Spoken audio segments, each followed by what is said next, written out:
We have a job to do, together, you and I, an immensely important war job. We are the army that guards the kitchen front. When Britain hit hard times, the government warned us food was scarce. So with less to eat, we grew more resourceful.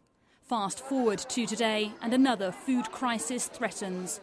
Global prices are soaring, causing increasing shortages and bringing scenes of rioting around the world. Action is needed. And when it comes to food economy, no one does it better than Marguerite Patten, the doyenne of domestic prudence. Now 92, her lessons of thrift still linger.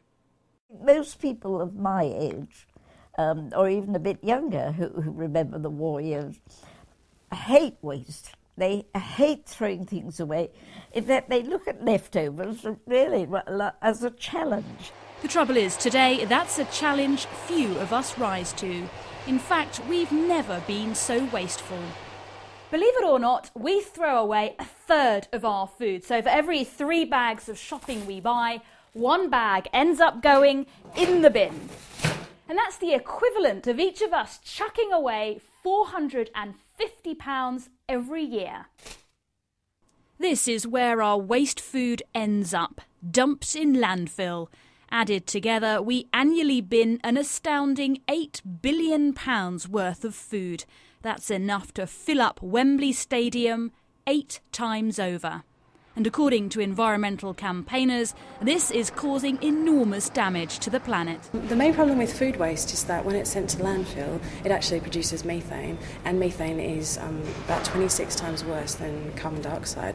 As the cost of food increases, so must the efforts to stop our squandering. At this North London restaurant, they design menus to minimise waste. If we had far too much mashed potato one day that we're done with a dish, or we're done with a side and it hadn't sold, then we might use it the following day for a topping for a fish pie or a shepherd's pie. That's a kind of classic way of using it. Or you might have gravy left over from Sunday that you'll add to a meat stew to give it flavour.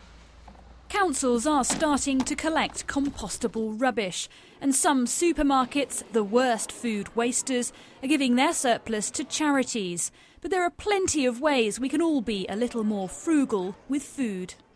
Whoever does the shopping must be a little old-fashioned.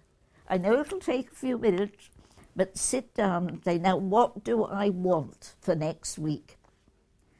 And then when you go to the supermarkets, head for those things and don't look left or right. The days of rationing may be long over, but food supplies remain a problem, and many feel we should look to the past to help the future. Laura Bundock, Sky News.